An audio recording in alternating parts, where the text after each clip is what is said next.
ও সম্মান দিন দিন বাড়তেই লাগল।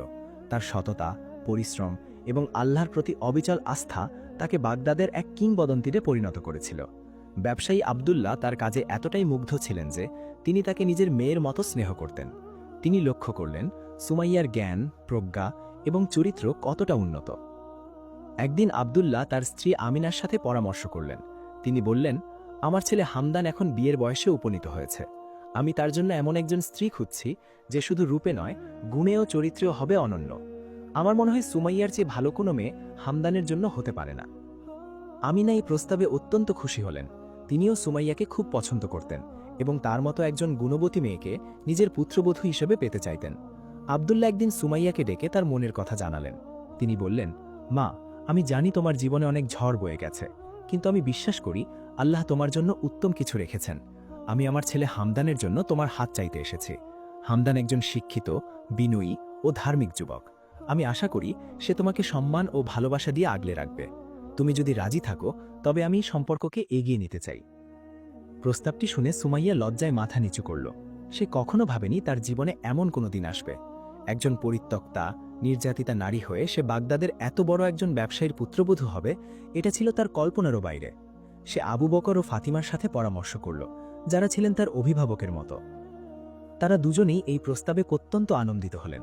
আবু বকর বললেন, মা, এটা তোমার ধৈর্যের পুরস্কার। আল্লাহ তোমাকে যা দিয়েছেন তা কৃতজ্ঞতার সাথে গ্রহণ করো। হামদানকে আমরা চিনি, সে সত্যিই একজন ভালো ছেলে। সুমাইয়া আল্লাহর কাছে শুকরিয়া আদায় করে এই বিয়েতে সম্মতি জানালো।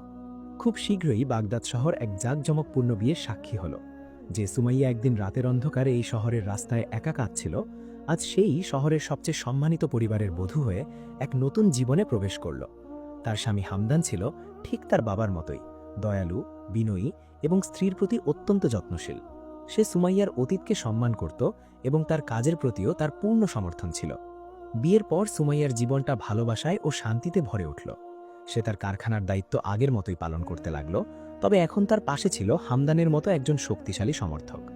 একদিন হঠাৎ করেই এক অপ্রত্যাশিত খবর এসে পৌঁছল, যা সুমাইয়ার সাজানো গোছানো সুখের সংসারে আবারও ঝড়ের পূর্বাভাস নিয়ে এলো। এক ব্যক্তি এসে দাবি করল সে সুমাইয়ার প্রথম স্বামী খালিদ এবং সে তার স্ত্রীকে ফেরত চায়। খালিদ ফিরে এসেছে। যে তাকে নির্যাতন করে ঘর থেকে বের করে দিয়েছিল, সে আজ আবার তার জীবনে ফিরে আসতে চাইছে। খালিদের ফিরে আসার খবরে আবদুল্লার পরিবারে উত্তেজনার সৃষ্টি হল। খালিদ নিজেকে সুমাইয়ার স্বামী দাবি করে শহরের কাজীর কাছে বিচার প্রার্থী হল। সে দাবি করল সে সুমাইয়াকে তালাক দেয়নি, বরং রাগের মাথায় বাড়ি থেকে বের করে দিয়েছিল মাত্র। তাই শরীয়ত অনুযায়ী সুমাইয়া এখনও তার স্ত্রী এবং হামদানের সাথে তার বিয়ে অবৈধ। এই খবর শুনে সুমাইয়ার পায়ের নিচের মাটি যেন সরে গেল।